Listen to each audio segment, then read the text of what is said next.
কিভাবে তোমরা বুঝবে যে তোমাদের গর্ভের সন্তান ছেলে না মেয়ে।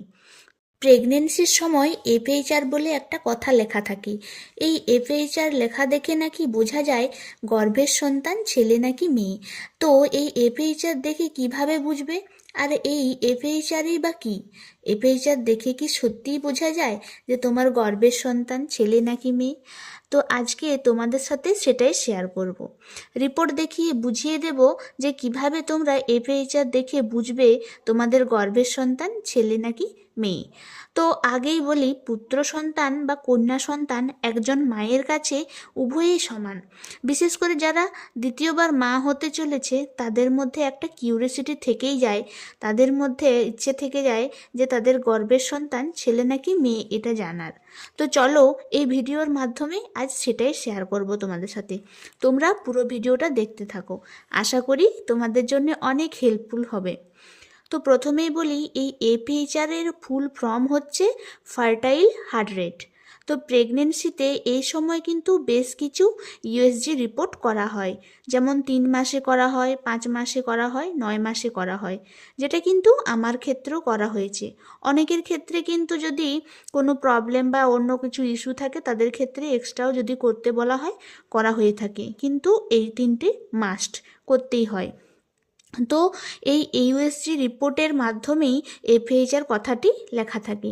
তো এক একজনের রিপোর্টে এক এক রকম থাকে। আমার রিপোর্টে কি আছে না আছে তোমাদেরকে সমস্তটাই রিপোর্ট দেখিয়ে বলে বুঝিয়ে দিচ্ছি। তো চলো, এটা হচ্ছে আমার ফার্স্ট ইউএসজি রিপোর্ট, যেটা করা হয়েছিল 9 সপ্তাহে, তো মানে হচ্ছে 2 মাসে। তো দেখো এটা হচ্ছে আমার রিপোর্ট, আর এখানে লেখা আছে ফার্টাইল হার্টবিট।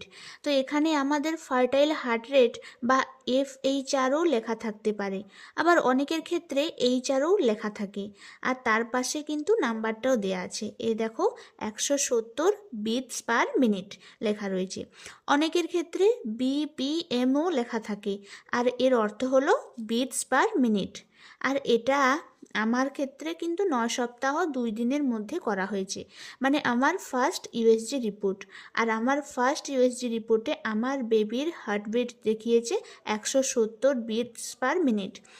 এরপর আমি তোমাদের দেখাবো আমার 5 মাসের ইউএসজি রিপোর্ট। আর আমার 5 মাসের ইউএসজি রিপোর্টে আমার বিপিএম ছিল 147, যেটা আমার করা হয়েছিল 2 সপ্তাহে। আর হ্যাঁ বন্ধুরা, এই 5 মাসের ইউএসজি রিপোর্টটা কিন্তু অ্যানোমেলি স্ক্যান হবে, যেখানে তোমার বেবির সমস্ত হেলথ স্ট্যাটাস সম্পূর্ণ পেয়ে যাবে, মানে বেবির ফিজিক্যাল বডি পার্ট সম্পর্কে সব দেয়া থাকে। আর তোমরা যদি বুঝতে না পারছো অ্যানোমেলি স্ক্যান কি, তো এই রিলেটেড ভিডিও আমার চ্যানেলে কিন্তু অলরেডি দেওয়া আছে, সেখানে তোমরা দেখে নাও। আর তাও যদি বুঝতে না পারো আমাকে কমেন্ট করো, আমি নেক্সট ভিডিওতে সেটা বলে দেবো। আর হ্যাঁ বন্ধুরা, আমার এই রিপোর্টে কিন্তু এফএইচআর বা বিপিএম বলে লেখা নেই, দেখো এখানে এইচআর বলে লেখা আছে। তো এইটা হচ্ছে এফএইচআর বা বিপিএম বা এইচআর, যাই লেখা থাক না কিন্তু সব কিন্তু একই। আবার অনেকের ক্ষেত্রে কিন্তু কার্ডিও অ্যাক্টিভিটিও লেখা থাকে, তোমরা একটু খেয়াল রাখো, কারণ সবার রিপোর্টে কিন্তু একই লেখা থাকে না, যার যেরকম আর কি। তো তোমাদের তো আগেই বলেছি বিপিএম এর ফুল ফর্ম কি। তো বন্ধুরা এবার আসি আসল কথায়। তোমরা তো আমার রিপোর্টগুলো দেখলে, যদিও আমার এখনও পর্যন্ত 9 মাসের রিপোর্ট করা হয়নি, কিন্তু তার সত্ত্বেও আমি এই রিপোর্টের ভিত্তিতে তোমাদের একটা অনুমান দেব। তো এবার বলি, এই রিপোর্ট দেখে কিভাবে তোমরা বুঝবে যে তোমাদের গর্ভের সন্তান ছেলে না মেয়ে। তো বলা হয় এই এফএইচআর বা বিপিএম যত কমে আসবে তাহলে জানবে তোমাদের গর্ভের সন্তান ছেলে। আর যদি বিপিএম 150-এর কম হয়, অনেক ক্ষেত্রে দেখা গেছে, তো তাদের ক্ষেত্রে ছেলে সন্তান হয়েছে। আর হ্যাঁ বন্ধুরা, এটা কিন্তু সম্পূর্ণ কয়েকটা রিপোর্টের ভিত্তিতে একটা অনুমান করা হয়েছে, কিন্তু একজন মায়ের কাছে তার সন্তান সর্বপ্রথম, সে ছেলে হোক বা মেয়ে হোক, সে যেন ভালো থাকে, সুস্থ থাকে, এই শুভকামনায় সকলে করো। আর হ্যাঁ বন্ধুরা, তোমরা যারা এখন মা হওয়ার এই স্বর্গসুখটুকু লাভ করতে চলেছ, তাদের জন্যে অনেক অনেক শুভেচ্ছা, অভিনন্দন, তোমাদের বাচ্চার জন্য অনেক শুভকামনা।